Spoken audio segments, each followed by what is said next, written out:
হলো চাউমিন। কিভাবে বানাচ্ছি দেখুন।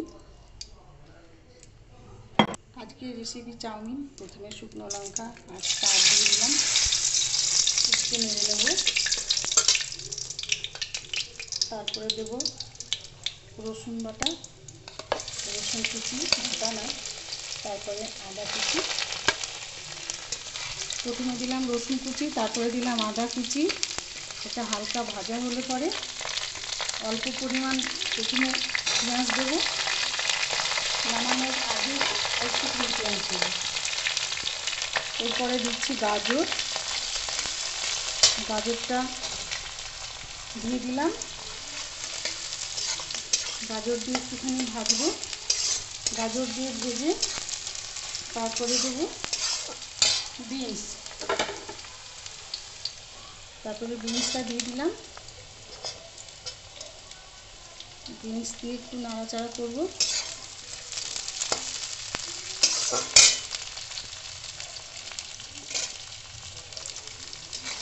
বিনস দিয়ে নাড়াচাড়া করবো।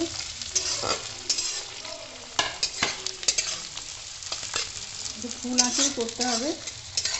এবারে দিচ্ছি সয়াবিন।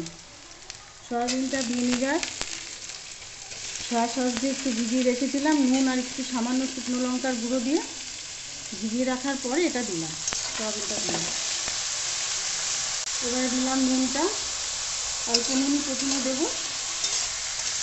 নুন দিয়ে খানিকটা ভেজে নেব।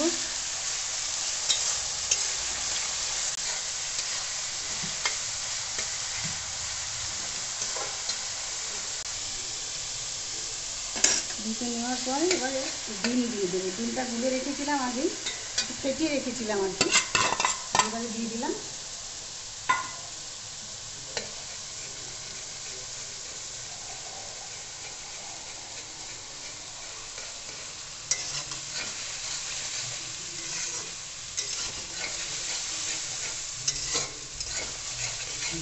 ভালো করে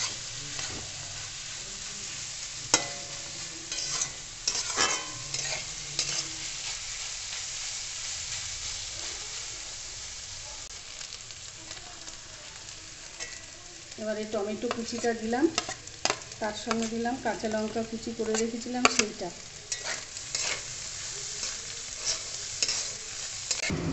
একটা সস আমরা ঘরে তৈরি করে নিয়েছিলাম চাউমিনটায় দেবো বলে। এর মধ্যে আছে ভিনিগার পরিমাণ মতো। আপনি যেভাবে যতটুকু চাউমিন করবেন ঠিক সেই অনুপাতে আন্দাজ মতো ভিনিগারটা নেবেন।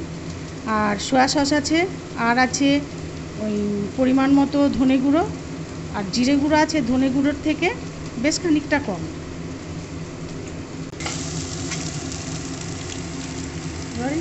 এবারে মশলাটাকে এই যে ব্যবস্থা করেছিলাম এটা দিয়ে দিলাম।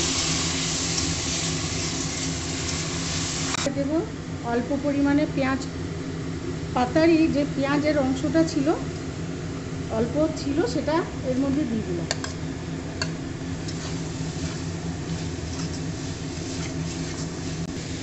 এবারে সেদ্ধ করে জল ঝরিয়ে রাখা চাউমিনটা দিয়ে দেবো।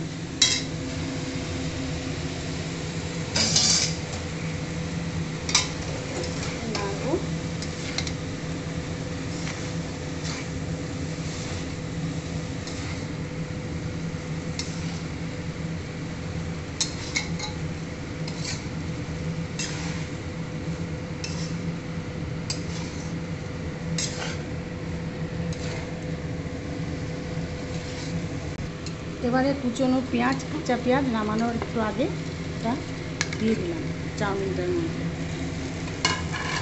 আর দিলাম খানিকটা পেঁয়াজ কাটা।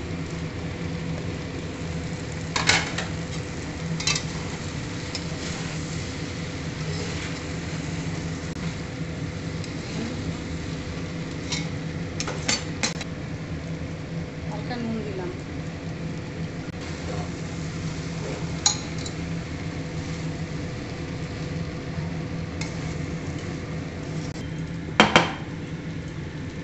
এবারে নামানোর আগে একটু গোলমরিচ গুঁড়ো দিয়ে দিলাম, এতে গন্ধটা ভালো আসে, টেস্টটাও ভালো হয়।